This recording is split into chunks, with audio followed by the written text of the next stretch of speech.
Elena's hands trembled as she held the envelope. It wasn't just a letter, it was a time bomb. The pearly paper, the embossed seal, the meticulous handwriting. She recognized it instantly.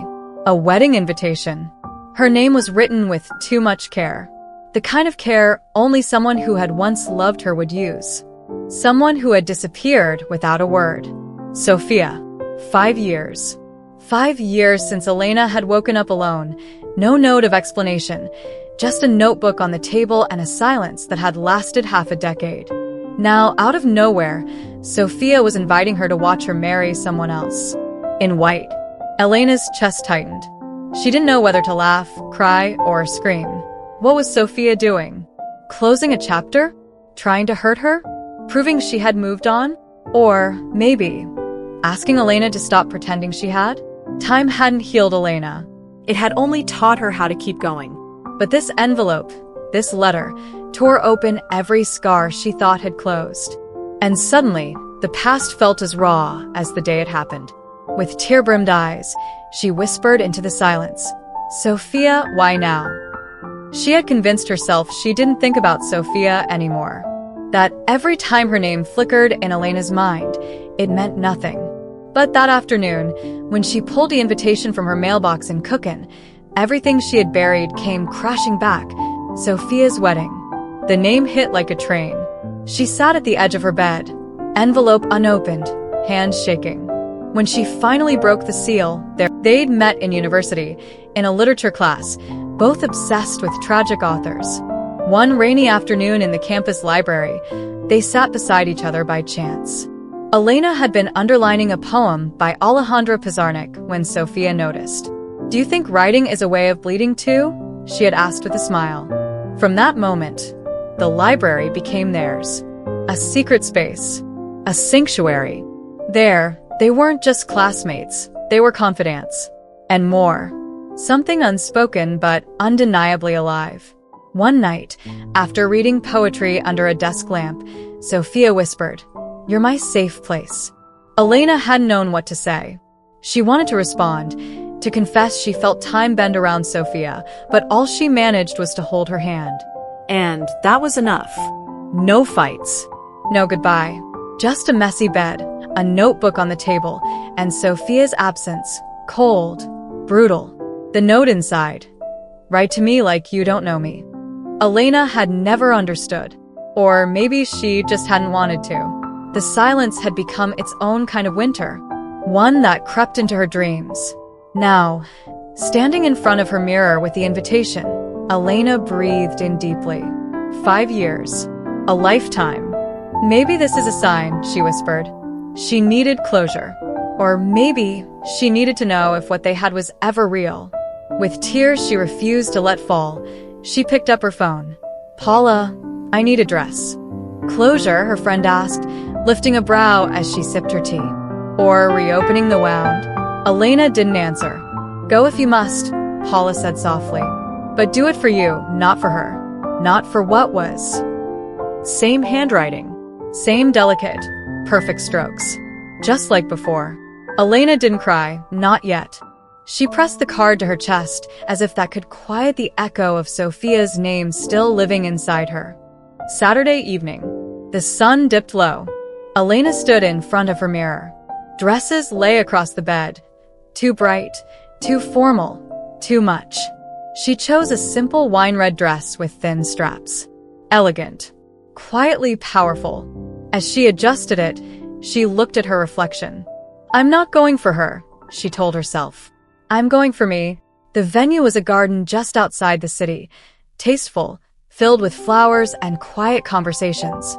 Elena arrived early. She didn't know anyone, but someone knew her. Sophia. At the back of the garden, Sophia stood talking to a woman who had to be her fiancé. When she turned and saw Elena, she froze. Their eyes met. Neither smiled. Neither turned away. Time collapsed between them. During the toast, Elena stood alone, untouched drink in hand. Across the crowd, Sophia's gaze searched and found her again. Another locked look, heavy with meaning. Too much to say. Too little space to say it. Then someone cheered, glasses clinked, and the moment shattered. Later, Elena stepped out for air. The back garden was quiet, lit softly, fragrant with grass and roses. And then, Sophia appeared. "I didn't think you'd come," she said. "Neither did I," Elena replied, and no movement. Nos mails. Just silence, and music playing faintly in the background. "Why did you come, Elena?" Sophia asked gently, like she wasn't sure she wanted the answer. "Because I couldn't live with the doubt anymore. Because I needed to understand why you left without a word." Sophia looked away. Elena's voice wavered. "I woke up and you were just gone. No goodbye. Just a notebook and a sentence I still don't understand." Sophia shut her eyes. "I thought disappearing would hurt less," she murmured. "I thought if I left without a goodbye, it would be easier." "For who?" Elena asked, barely holding back tears. "For me," Sophia whispered. "Because if I looked at you one more time, I wouldn't have had the strength to leave. I loved you, Elena. I still do. And that scared me more than anything." "So you ran?" Yes. "Because no one had ever known me that deeply. I thought you'd leave first. So I beat you to it."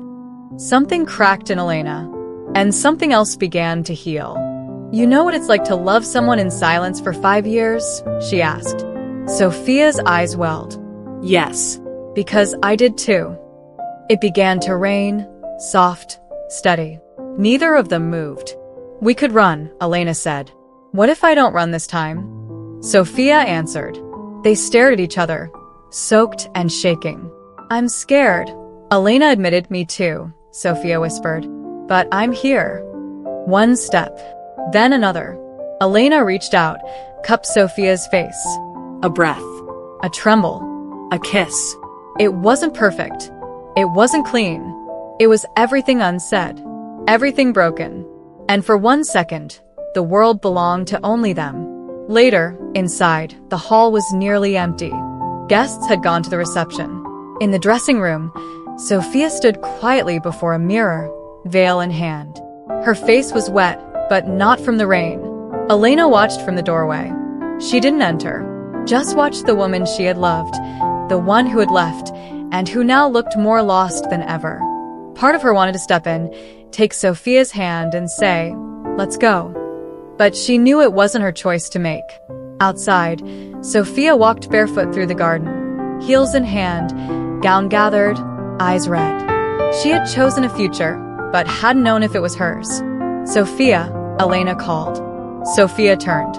"Is it too late to choose us?" Elena asked, voice breaking. No reply. Elena ran to her, wrapped her arms around her, held her close. "Don't make promises," she whispered. "Just don't run." "I'm staying," Sophia said. Elena didn't know what would happen next. The wedding would go on. People would whisper. Life would bring its questions.